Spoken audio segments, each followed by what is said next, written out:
하나님 말씀 볼까요? 우리 디모데후서입니다. 디모데후서 3장 1절에서 7절까지 말씀입니다. 같이 읽습니다.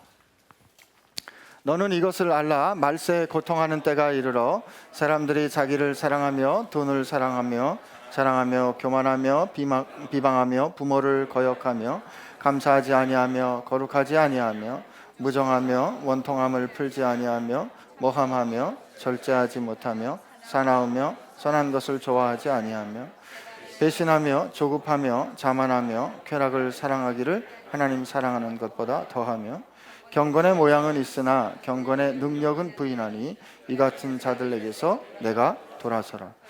그들 중에 남의 집에 가만히 들어가 어리석은 여자를 유인하는 자들이 있으니 그 여자는 죄를 중히 지고 여러 가지 욕심에 끌린 바 되어 항상 배우나 끝내 진리의 지식에 이를 수 없느니라. 주님, 오늘도 이렇게 만날 수 있도록 은혜 베풀어 주셔서 감사합니다.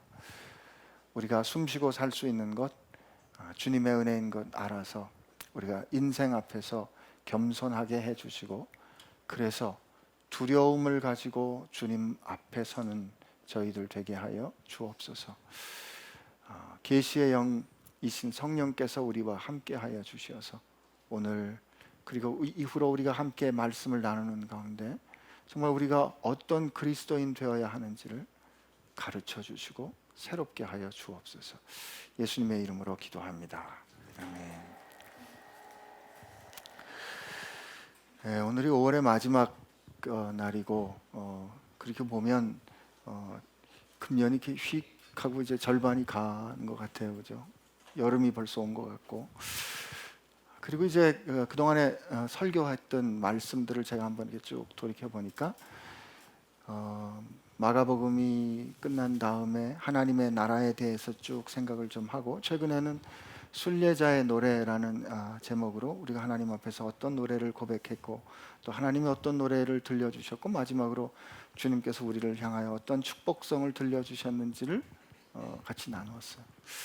그렇게 나눈 그 말씀들, 또 했던 노력들, 나눴던 메시지들 같이 생각해보고 또 우리 자신을 돌이켜보고 제 모습을 돌이켜보면서, 그런데 여전히 변하지 않는 고집센 나를 바라보는 이제 현실 앞에 선 거예요.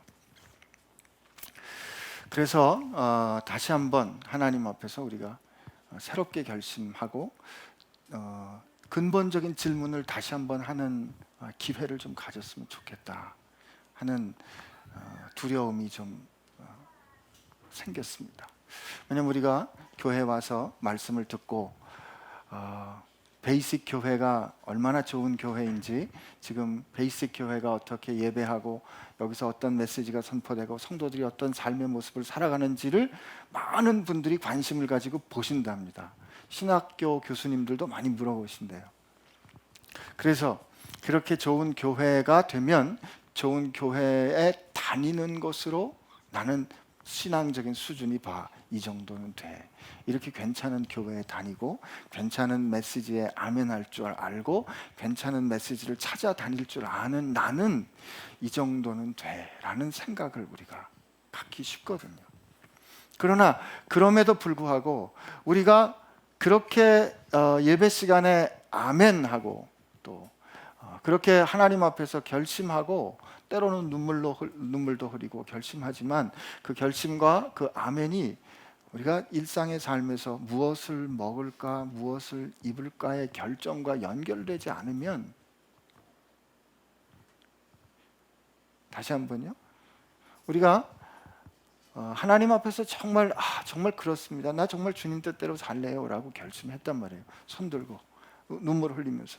그러나 그것이 막상 내 삶에 아주 구체적인 무엇을 먹을까, 무엇을 입을까의 결정에 연결되지 않는다면 말이죠, 우리의 고백 혹은 우리의 감격이 의미가 없는 거일 수 있어요. 오늘 마지막 절에 있는 것처럼 항상 배우지만 끝내는 진리에 이르지 못하는 두려움을 겪을 수도 있다, 이겁니다.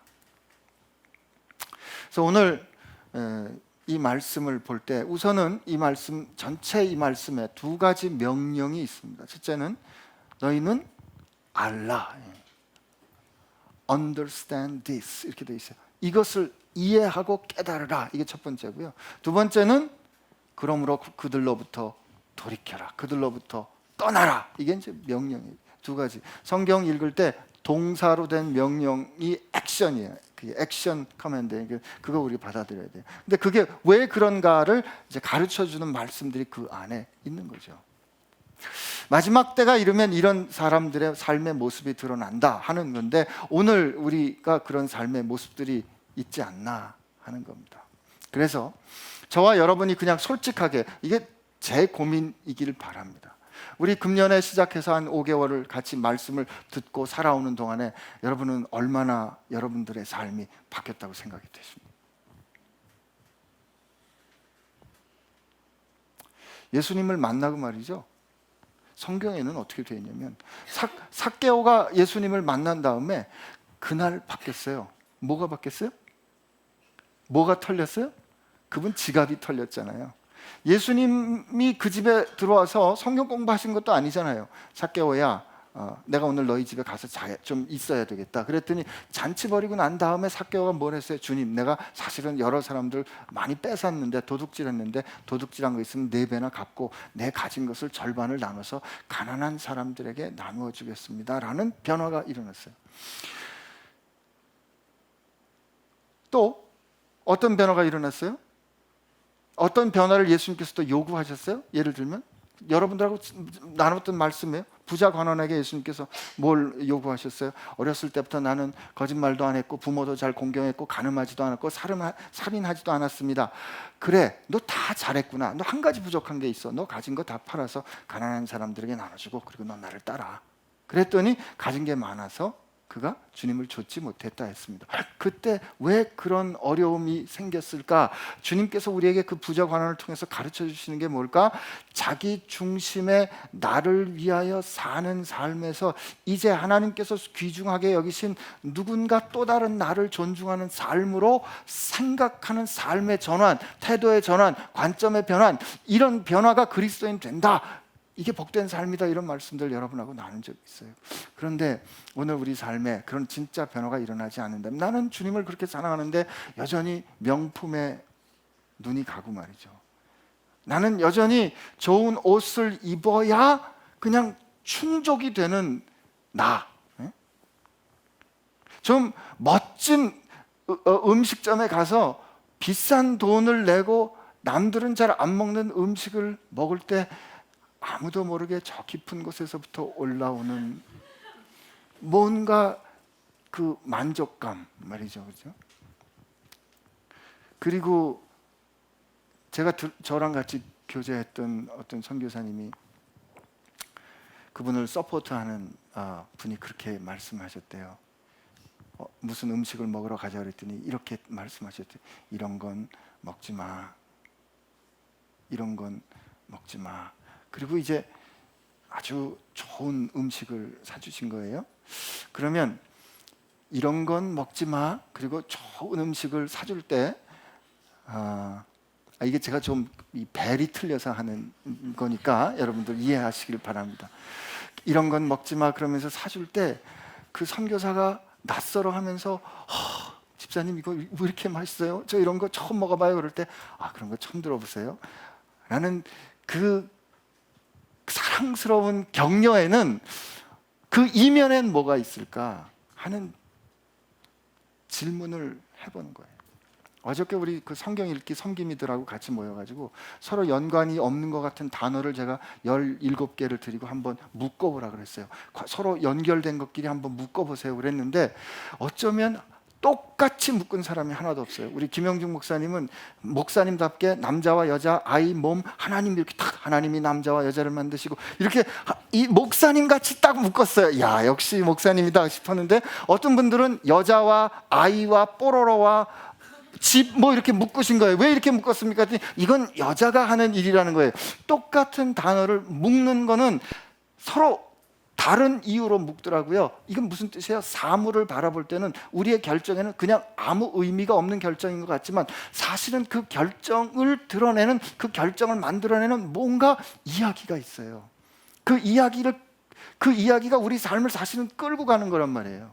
여러분, 그렇기 때문에 우리가 명품이 안 될 땐 짝퉁이라도 해야, 제가 이게 사실 지금 여러분, 우리는 잘 못 읽고 있어요. 우리는 잘 못 읽고 있는데 지금 사회학자들이나 세상은 굉장히 치열하고 아주 정직하게 우리 세상살이를 읽고 있는데, 어떤 사회학자가 그런 글을 쓴 걸 봤어요. 지하철에 어느 여성이 그 빼곡히 탄 지하철에 에르메스 가방을 메고 탔는데, 아마 그분이 볼 때는 그냥 자기가 개스하는 거예요. 저 지하철을 타는 여성이라 그러면, 아마 저 가방이 진품이라 그러면 아마 그분의 월급이 저 정도 값이 될 텐데, 그거를 그 지하철 속에서 그거를 행여나 가방이 다칠까 꼭 끌어안는 거예요. 여러분, 명품과 짝퉁을 구별하는 방법이 뭐예요? 비가 올 때 가방이 맨데 이게 명품이면 어떻게 한다? 품고 간다. 짝퉁이면 얻고 간다? 쓰고 간다 아니에요. 그러면 그리고 옆에 어떤 사람은 그 소주 냄새, 담배 냄새가 쩔었는데 그 넥타이는 에르메스 넥타이를, 그 매는 사람들이 가지고 있는, 그렇게 사람들이 그 돈을 쓰면서 결정해야 하는 그 이면에 있는 스토리가 뭐냐, 근데 그 이면에 있는 스토리가, 그게 사람들이 세상을 살아가는 방법인데, 예수를 주로 믿은 하나님의 걸작품이 된 우리도 사실은 여기 와서는 아멘 하고 나가는데, 저 문 밖에만 나가는 순간 그 가방을 품에 안는 결정을 만약에 지금 우리가 똑같이 하고 있다면 말이죠, 이거 생각해 볼 필요가 있는. 근데 사실 이런 얘기를 꺼내면 불편하죠. 당장 나 스타벅스 커피를 좋아하는데, 여러분, 스타벅스 커피 우리가 몇천 원 하는 거 생각 안 하고 그냥 마시지만, 저도 뭐 자주 먹는 건 뭐 먹기도 합니다.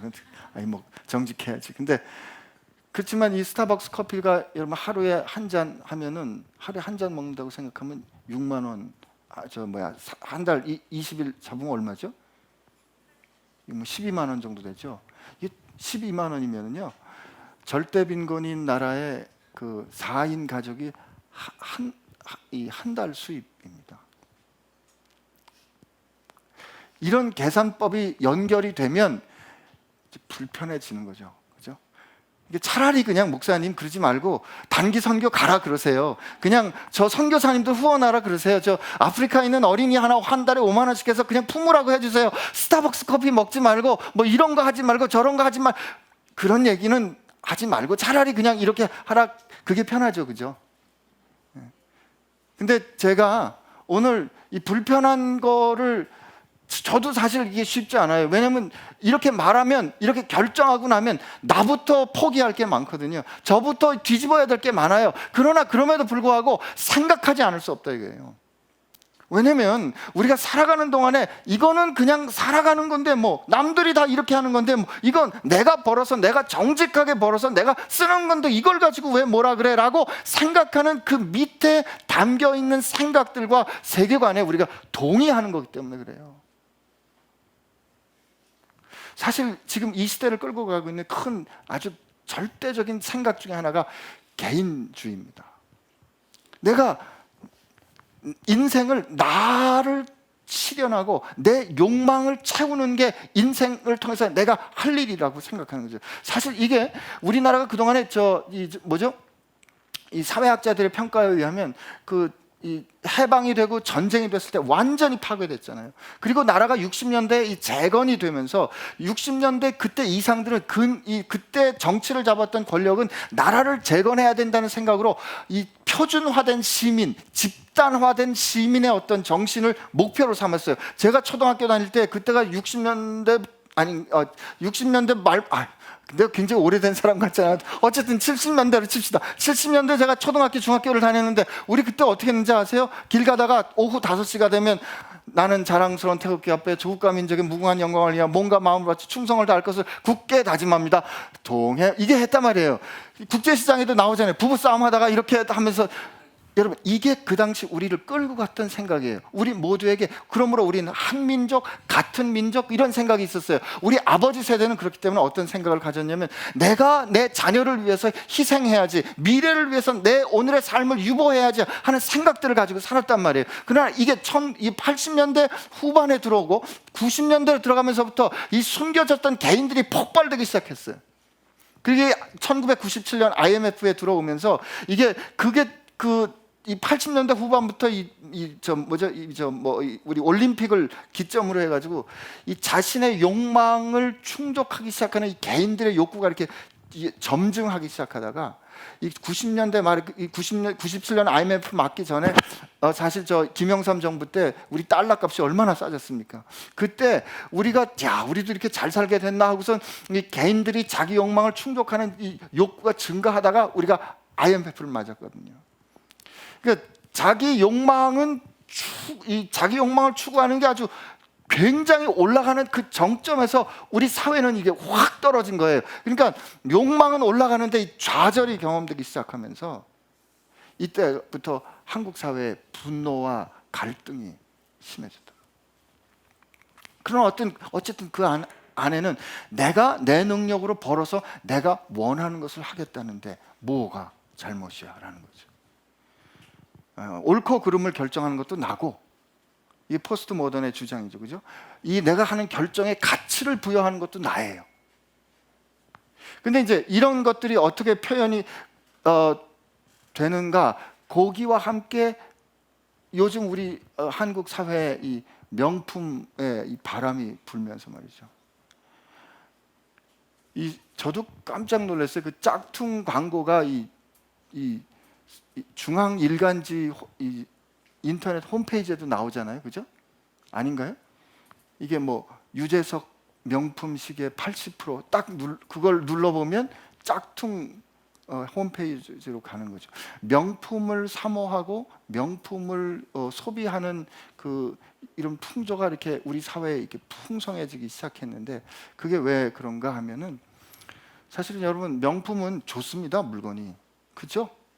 아니, 제가 너무 이렇게 하면서 벌써 결론을 예측하시고 방어적으로 나오시는데, 아니 그냥 솔직해 보세요. 명품 물건 좋죠? 예. 아유, 점잖으신 분들 많아. 명품 물건 좋습니다. 오래 갑니다.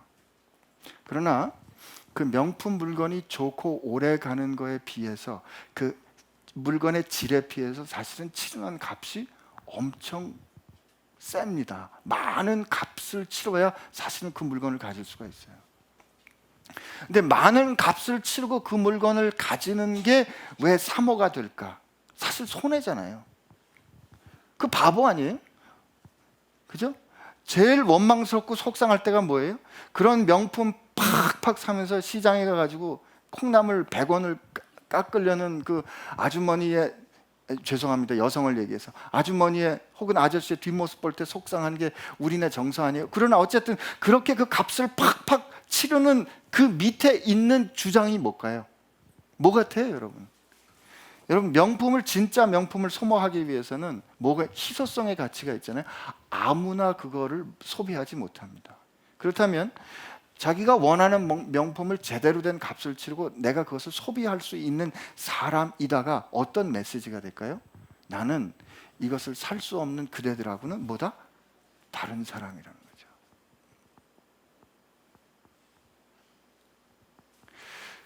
그렇기 때문에 이 명품을 소비하는 그 생각의 근저에는 우리가 알지 못하는 이 폭력성이 있어요. 그것을 소비하지 못하는 사람들을 소외시키고 소비하지 못하는 사람들을 차별하는 이런 폭력성이 그 안에 내재되어 있는 거란 말이에요. 그죠? 그리고 끊임없이 상류에 있는 사람들은 새로운 트렌드를 만들어냅니다. 사람들이 애써서 여기까지 쫓아오면은요, 그 다음에 일이 넘어갑니다. 요즘 여성들 바지 좀 짧아지고 통 넓은 바지가 다시 유행이라 그러잖아요. 그러면 그걸 위해서 또 돈을 써야 돼요. 그걸로 가야 돼요.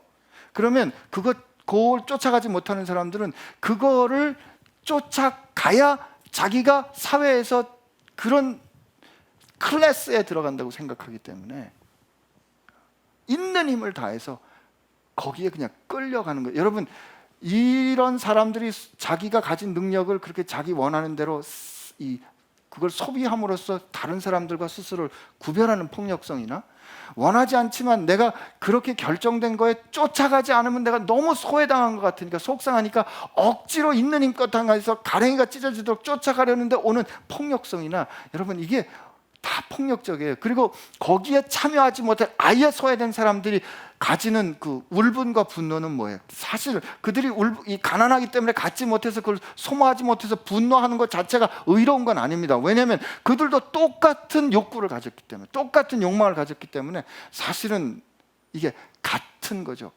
같은 현상과 같은 기제에 의해서 움직이지만 이게 해결하는 방법이 다른 것뿐이에요.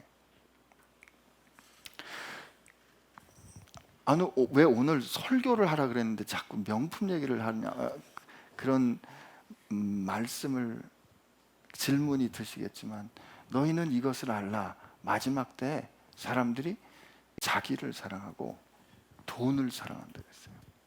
그리고 그 뒤에 많은 그들의 삶의 모습이 나오는데 그 4절에 보면 그들이 탐욕을 사랑하기를 하나님을 사랑하는 것보다 더하다 그랬습니다. 그런데 사도 바울이 뭐라고 얘기하냐면, 너희는 이런 사람들을 이들로부터 떠나라고 말씀하세요. 이거는 타협이 아니에요. 떠나야 돼요. 이들로부터 떠나야 되거든요. 제가 오늘 여러분들에게 왜 이런 얘기를 길게 말씀을 드리는가, 우리가 우리 삶에 이해하기 위해서는 먼저 우리 삶을 하나님 앞에 놓고서 말이죠, 여러분과 제 일상의 삶을 하나님 앞에 놓고 하나님 앞에서 한번 질문해야 돼요. 그 질문하려면 그냥 아무렇지도 않게 그냥 세상 사람들 사는 것처럼, 옆집 사람들 사는 것처럼 우리 이제까지 다 그렇게 살아왔으니까 똑같이 살아왔던 내 삶의 모든 결정들 앞에서 무엇을 먹을까, 무엇을 입을까 놓았던 그 모든 결정들 앞에서 그것을 하나님 앞에 가지고 와서 거리를 띄고 질문해야 돼요. 하나님, 나는 왜 이 옷을 이렇게 입고 싶어 하는 걸까요? 하나님, 나는 왜 이 물건을 가지지 못하면 속이 상한 걸까요? 라고 질문해야 된다는 거죠. 이 질문이 불편합니다. 쉽지 않아요.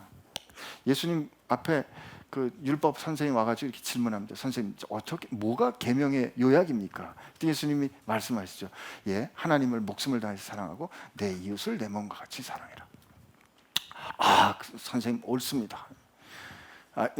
이렇게 이제 율법 교사가 얘기하잖아요. 야, 너 요약을 참 잘했다. 근데 율법 교사가 자기가 옳은 것을 드러내고, 선생님, 누가 그러면 내 이웃입니까? 라고 질문하거든요. 그랬을 때 예수님이 이렇게 말씀해요. 한 사람이 예루살렘에서 여리고를 가다가 강도를 만났어. 근데 말이지, 제사장도 말이야 그를 피해 지나가고 레위인도 그를 피해 지나갔어. 이때 피해 지나가다라는 그 단어가 보면 반대편으로 갔다.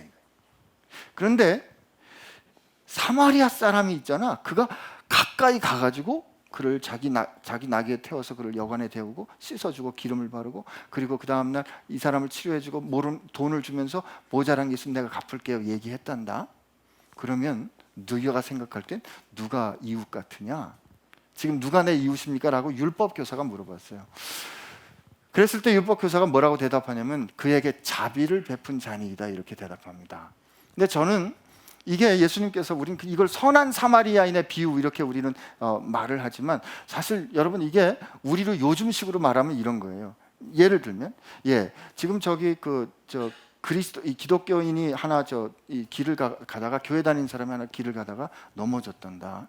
넘어졌는데 그렇게 강도 맞아 쓰러졌는데, 글쎄 목사님이 그냥 지나가고 장로님이 그냥 지나가는데, 야, 신천지 교도가 말이야 그 사람을 가까이 가서 씻어주고 그 사람을 싣고 갔어.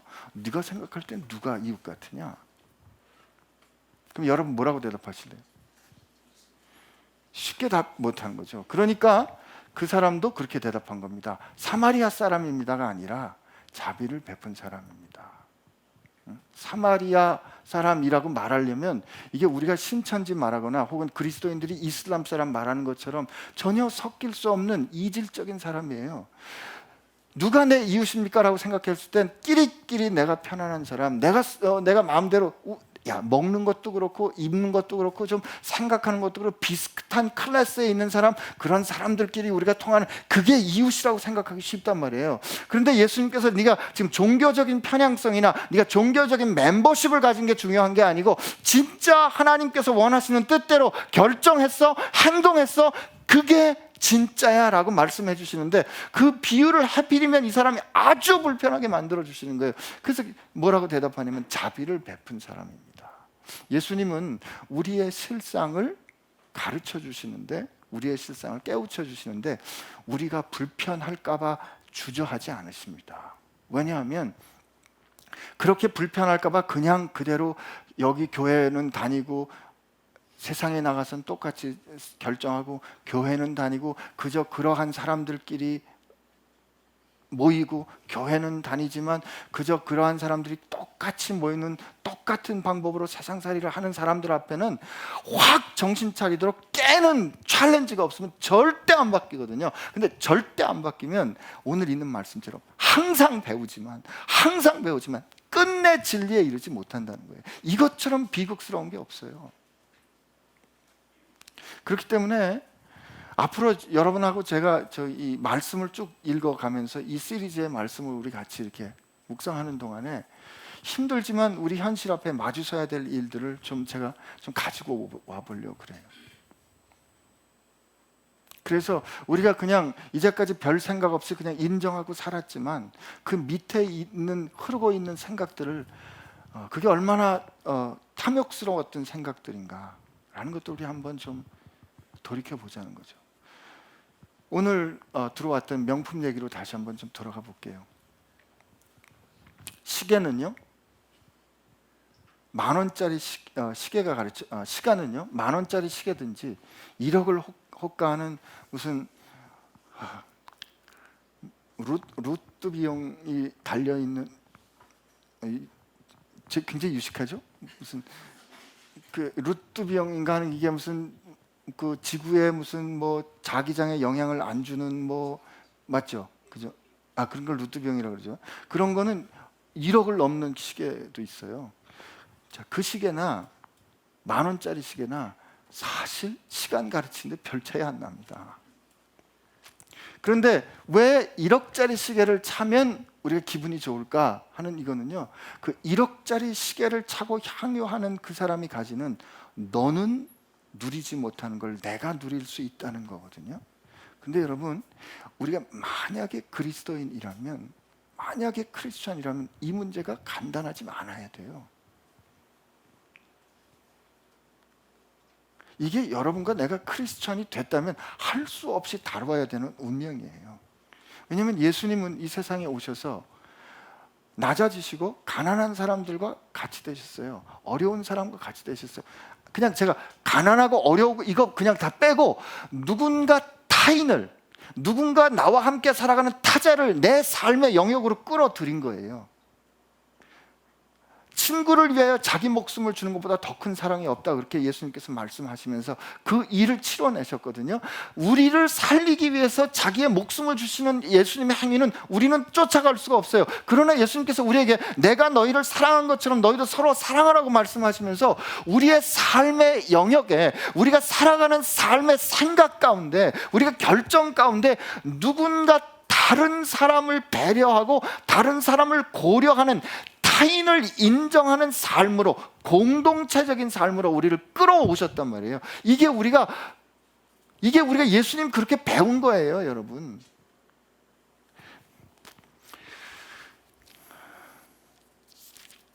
저 목사 왜 저러시나 하는 표정인데 우리 에베소 4장 한번 가봅시다. 성경에 말이죠, 너무 재미있는 말이 있어요. 얘들아, 너희들 예수님을 그렇게 배웠어? 너희들 예수님 그렇게 배우질 않았어. 그렇게 하는 건 예수님 배운 게 아니야 라는 말씀이 나오는데, 그게 에베소서 4장입니다. 에베소 4장 17절부터 우리 24절까지 말씀 한번 보겠습니다. 우리 한 목소리로 같이 한번 읽어볼까요? 시작. 그러므로 내가 이것을 말하며 주 안에서 증언하노니 이제부터 너희는 이방인이 그 마음에 허망한 것으로 행함같이 행하지 마. 그들의 총명이 어두워지고 그들 가운데 있는 무지함과 그들의 마음이 굳어짐으로 말미암아 하나님의 생명에서 떠나 있도다. 그들이 감각 없는 자 되어 자신을 방탕에 방임하여 모든 더러운 것을 욕심으로 행하되 오직 너희는 그리스도를 그같이 배우지 아니하였느니라. 진리가 예수 안에 있는 것 같이 너희가 참으로 그에게서 듣고 또한 그 안에서 가르침을 받았을진데 너희는 유혹의 욕심을 따라 썩어져가는 구습을 따르는 옛사람을 벗어버리고 오직 너희의 심령이 새롭게 되어 하나님을 따라 의와 진리의 거룩함으로 지으심을 받은 새 사람을 입으라. 여러분, 지금 요 말씀이 이게 전환이 되는 말씀이에요. 그러니까 이 에베소서 1장부터 3장에서 이 4장 초반까지 어떻게 예수님께서 당신의 목숨을 주심으로 말미암아 하나님께서 만세전부터 뜻하시고 세우신 우리로 그분 앞에서 거룩하고 흠이 없는 하나님의 자녀, 하나님의 모든 신령한 복을 합당히 받아 누릴 수 있는 그 영광의 기업의 풍성함을 마땅히 받아 누릴 수 있는 이방인도 유대인도 구별이 없는 하나님께서 친히 만드신 새 한 백성을 만드신 그분이 거하시는 성전이 되어가는가라는 복음을 말이죠. 1장부터 3장, 4장 초반까지 쭉 강론을 해요. 그 강론의 결과로 우리가 그러므로 우리의 삶이 이렇게 바뀌어야지 하고 하는 4장 후반부부터 6장까지 얘기가 쭉 진행이 되는 거예요. 근데 여러분, 우리가 그 복음을 들었는데 변하지 않는다면, 그 복음을 들었는데도 여전히 옛사람을 잊고 있다면 그들을 향하여서 사도 바울을 통해서 하나님께서 말씀하신 얘들아, 너희가 예수님을 배운 건 그게 아니야. 예수님을 그렇게 배우지 않았어. 요한복음 6장에 아버지께 배운 자는 내게로 온다 하셨는데 우리가 주님 앞에 배울 때 우리의 삶을 새롭게 바꿀 수 있어야 합니다. 그래서 여러분들하고 불편하지만 우리 삶에서 여전히 우리를 이렇게 흥분하게 하고 기분 좋게 하는 우리 결정들 가운데 좀 제가 이 불편한 것들을 같이 좀 다뤄보려고 그래요. 그리고 그걸 말씀으로 한번 폭로해보고 이게 옳지 않다면 중단해야 됩니다. 이게 그러다면 우리 떠나야 됩니다. 그래야 새 사람으로 사는 거예요. 그래야 우리 예수 믿는 거예요. 예수 믿는다고 하면서도 야, 너는 지금 나이가 몇 살인데 옷을 그렇게 입어? 옷은 이 정도 입어야지. 네 수준이 어떤데 옷은 이 정도 입어야지. 만약에 이게 우리가 지금 얘기했던 것처럼 욕망에 따르는 누군가를 자기 억누르는 폭력적인 탐욕에 따른 결정이었다면 그게 그렇다고 성경이 말하면 우리 그러기를 중단해야 됩니다. 근데 여러분, 이게 쉽지 않아요. 절대 쉽지 않습니다. 우리 오랫동안 설득당해 왔거든요. 우리 오랫동안 그게 진실인 것처럼, 그래도 괜찮은 것처럼 우리 모두가 다 그렇게 배워왔기 때문에 그거 돌이키는 거 절대 쉽지 않을 겁니다. 그러나 돌이켜야 됩니다. 우리 예수님 잘못 배웠어요, 그동안에. 그래서 말이죠, 사랑하는 여러분들, 그냥 한번 여러분들께 도전하는 거예요. 오늘 집에 가서 혹시 짝퉁 있으면 생각 한번 해보세요. 인생을 하나님 앞에서 짝퉁으로 살 것인가? 진품으로 살 것인가? 인생을 하나님이 여러분을 걸작품으로 만드셨는데 그 걸작품 위에 짝퉁 입히고 살 것인가? 아니면 진품으로 살 것인가? 혹시 이렇게 말하는 분 있을지 몰라요. 짝퉁 사업의 진흥을 위해서 나는 소모해야 된다. 그럴 수 있겠어요? 그것도 돈 주고 산 거니까. 그러나 그 짝퉁을 사모하는 거가 가지고 있는 이야기를 생각해 보란 말이에요. 이래야 만족이 되고 이래야 자기를 주장할 수 있는 것 같은 그 이야기가 가진 비극을 여러분 한번 생각해 보시고요. 장롱 정리 한번 하십시오. 거짓된 경건을 우리 중단하고 우리 한번 우리 삶을 거리를 놓고 하나님 앞에서 솔직히 빛을 비추어 놓고 우리 한번 우리 삶을 돌이켜 보자고요. 우리 홀딱 벗고 다니는데도 부끄러운지도 모르고 얼굴에 똥 묻었는데도 그것도 모르는 상태로 나는 깨끗하다 소리 지르면서 다니지 말고요. 빛 대신 주님과 우리가 함께 동행하고 있다면 우리 삶을 한번 비춰봐서 하나님께서 말씀이 그건 아니야 그러면 어떻게 해요? 아닌데 버려야지. 그게 사는 방법입니다. 그 한 주간 이 씨름 하시고 다음 주에 다시 만나길 바랍니다. 오늘은 아멘을 많이 안 하시는군요. 하나님이 우리를 사랑하십니다. 여러분이 굳이 명품을 안 걸쳐도 제가 이렇게 말씀드릴 수 있는 제 마음의 확신은요, 여러분 한 분 한 분이 그 세상 무엇과도 비할 수 없는 명품이기 때문에 그렇습니다. 여러분 우리가 하나님의 걸작품이거든요. 다른 거로 설명할 필요 없이 하나님이 빚어가시는 거로 여러분과 내가 누군가를 세상에서 증명할 수 있다면 그것보다 영광스러운 게 없어요. 그러니까 여러분 쓸데없는 일에 목말라 하지 않도록 하나님 앞에 우리 기도하면서 진리의 빛 대신 성령님 내 마음 가운데 오셔서 내 가운데 세상 신에 속아서 내가 가려졌던 그 비늘이 떨어지게 해주시고 하나님 이거 아닌 것 같은데요 라고 생각되는 거 하나님 이거 내가 그동안에 비싼 돈 주고 샀던 건데 하나님 이거 아닙니다 라면 우리 버려야 돼요. 여러분 암세포는요 가지고 살 수 없습니다. 우리 그렇게 한번 하나님 앞에서 깨끗이 정리하는 점검의 시장을 가지면서 우리 한번 이 시리즈 같이 출발해 보기를 축복합니다. 우리 같이 하나님 앞에 가사를 생각하면서 이 찬양 같이 하기를 원해요. 진실하게 신실하게 거룩하게 살게 하소서.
주님 저희가 너희는 이것을 알라. 마지막 때 사람들이 어떻게 살아가고 있는지 그들이 어떻게 상실한 삶을 살아가고 있는지 너희는 이것을 알라 말씀하셨던 주님의 말씀을 기억하면서 우리가 우리 삶 가운데 어느새 들어와 있었던 그런 욕망들에 대해서 하나님 앞에서 비추어 보기로 결심했습니다. 하나님 오늘 찬양으로 고백한 것처럼 신실하고 진실하게 살아가게 하여 주옵소서. 하나님이 만드신 우리 자신이 하나님이 만드신 우리가 바로 걸작품이요 명품인 것을 알게 하여 주시고 다른 것에 마음을 빼앗기고 다른 것에 사로잡히어 이리로 저리로 끌려다니는 삶이 아니라 주의 말씀에 사로잡히어 주의 말씀에 따라 살아가는 인생이 되게 하여 주옵소서. 하나님 그렇게 말씀을 앞에서 우리 인생을 돌이켜봐서 하나님, 우리가 떠나야 할 것이 있다면 떠나게 해주시고, 옳지 않았던 것이 있다면 중단하게 해주시고, 아니야 라고 할 일이 있다면 NO, 이렇게 하나님 앞에, 세상 앞에 고백하게 하여 주옵소서. 그래서 우리가 입는 것, 우리가 먹는 것, 우리가 사는 것, 하나님과 사람 앞에서 부끄럽지 않은 것 되게 하여 주옵소서.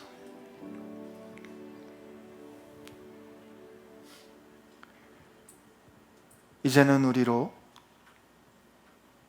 신실한 삶을 살 수 있는, 거짓되고 오염되었던 삶에서 거룩하고 진실하고 영광스러운 삶으로 살아갈 수 있도록 우리에게 그 생명을 주신 예수 그리스도의 은혜와 썩어질 것, 내가 힘들여 노력해도 어쩌면 사라지고 말 손 안에 바람과 같은 것이 아니라 영원토록 흔들리지 아니할 보화를 주시는, 그리고 우리가 필요한 것 미리 하시고 가장 좋은 것으로 채워주시는 우리 하나님 아버지의 사랑하심과, 우리가 그동안 무뎌지고 무감각해져서 깨닫지 못했을 때 오셔서 깨우쳐 주시고 알게 해주시고 빛을 비추사 바로 보게 해주시는